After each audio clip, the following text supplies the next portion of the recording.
I mean, I think everybody on the right in the United States right now is secretly, they won't say it, but they're secretly happy that Trump lost in 2020 because he comes into much more power now than he would have had in 2020, capable of eliminating, basically our most important, intelligence cutout, our most important, covert, overt, regime hopefully change much agency. more authority and more authority and wisdom, and with rather the moral, than power, and with the right? moral authority, and that maybe comes some from popular humility. vote. Yeah, and hope. Let's hope. We'll hope. Well, it kind of looks like it to me. Like it doesn't look to me like the new version of Trump is the same man we had 8 years ago. Like there's a hardness about his gaze, first of all, like that. What would you say?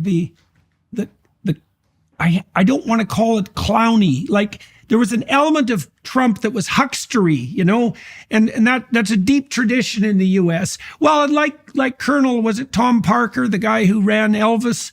The huckster salesman is a pretty deep American archetype, and there was a fair bit of that that was part of the drama of Trump. But he's got a seriousness of intent that wasn't there before that I think you get from being tried in the fire. And then, I was concerned about his narcissism because Trump is very extroverted and he's very disagreeable. And those are the predictors of narcissism as pathology. Like not everybody who's extroverted and disagreeable is narcissistic, but that's the tilt. But, I've watched him share the stage, for example, with Elon Musk. And if he was genuinely narcissistic, he would be jealous of Musk. He wouldn't share the stage with him. Because, you might say, well, if you're a narcissist and you're president, that's good enough. But that's not, that just means you don't know anything about the clinical world, because nothing is enough for a narcissist. Like there's no filling that hole because it's all about them. And that's, the more you make it all about you, the deeper the hole. And yet Musk, Trump has been, he pulled in Kennedy, and Kennedy and Musk, I would say, and Tulsi, but even of those three, Kennedy and Musk were probably the only people in the United States who could really give Trump a run for his money in terms of implicit fame and influence.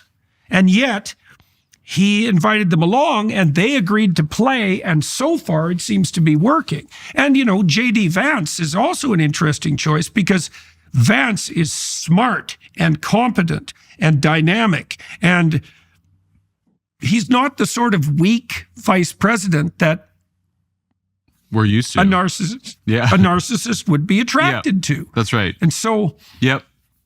No, I mean, look, it's an incredible story. It's an incredible story arc. I just don't think Trump really believed in God until he almost died from a bullet. I mean, all of which remains mysterious, unsolved. You have maybe the greatest innovator in American history, working to reform government. You have these incredible story arcs with Tulsi and Bobby coming from the left, even the radical left, really, if you're being honest, coming to this place which, to kind of even get at that story arc of our villains in this story, the characters who have been abusing power in the ways that we've been looking at.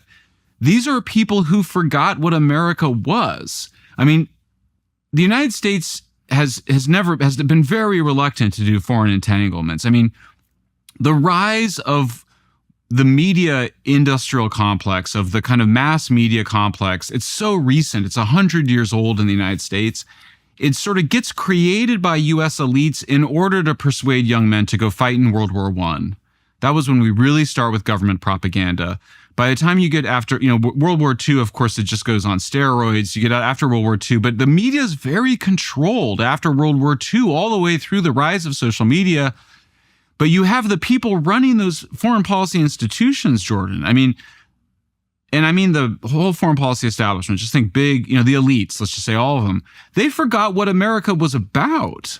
They forgot that, literally free speech is number one, literally and figuratively. You don't mess with that. That is the third rail of American life. If you start to step on someone else's free speech rights in the United States, this is a country that defends it's as far as I can tell, I can't find another country that allows Nazis to march in neighborhoods of Holocaust survivors.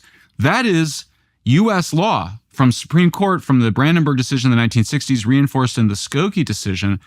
That's how seriously we take that. These guys went and messed with the First Amendment.